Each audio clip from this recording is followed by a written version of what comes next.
اما بعد فاعوذ باللہ من الشیطان الرجیم بسم اللہ الرحمن الرحیم ان اللہ لا یغیر ما بقوم حتی یغیروا ما بانفسہم آمنت باللہ صدق اللہ العظیم وصدق رسولہ النبی الکریم الامین قال اللہ تبارک و تعالی فی شان حبیبی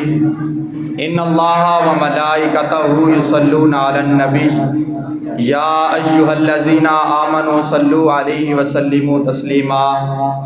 کوئی زبان خاموش نہ رہے، بآواز بلند پڑھیے الصلاۃ والسلام علیک یا سیدی یا رسول اللہ وعلی آلک واصحابک یا سیدی یا نبی اللہ یا صاحب الجمال و یا سید البشر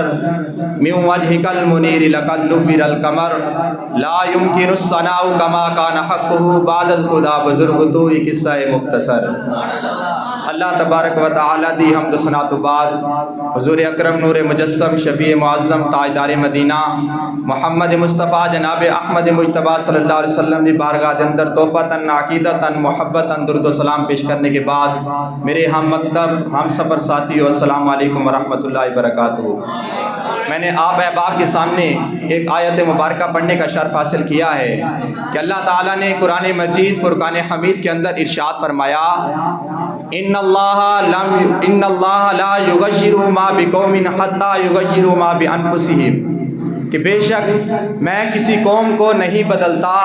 حتی یغیروا ما بانفسہم، یہاں تک کہ وہ اپنے آپ کو نہ بدلیں۔ یعنی کہ اللہ تعالیٰ اپنی جس قوم کو اللہ تعالیٰ کوئی نعمت عطا کرتا ہے اس وقت تک اس قوم سے نعمت واپس نہیں لیتا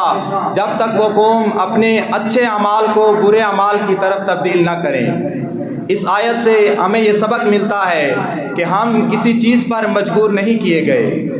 عزیزان محترم، اس آیت سے ہمیں یہ بھی معلوم ہوتا ہے کہ اللہ تعالیٰ نے ہر انسان کے اندر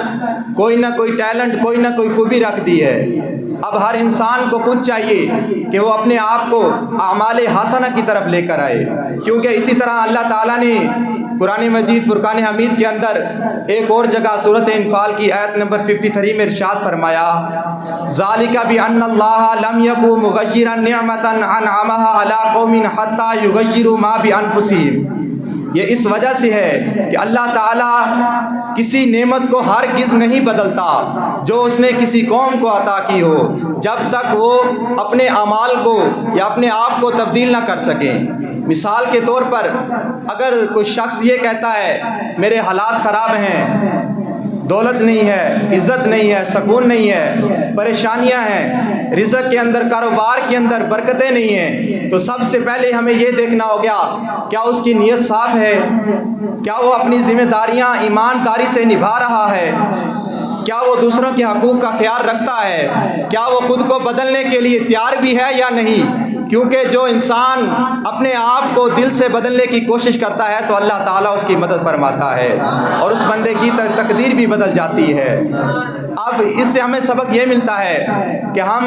آج تو دوسروں کے اوپر الزام لگاتے ہیں، ہمیں بجائے دوسروں کے اوپر الزام لگانے کے ہمیں خود کا محاسبہ کرنا چاہیے، کیا ہم خود کو بدلنے کے لیے تیار ہیں؟ کیونکہ پیچھے میں نے آپ کو بتایا اللہ تعالیٰ انہی کی مدد فرماتا ہے جو اپنے آپ کو دل سے بدلنے کے لیے تیار ہیں۔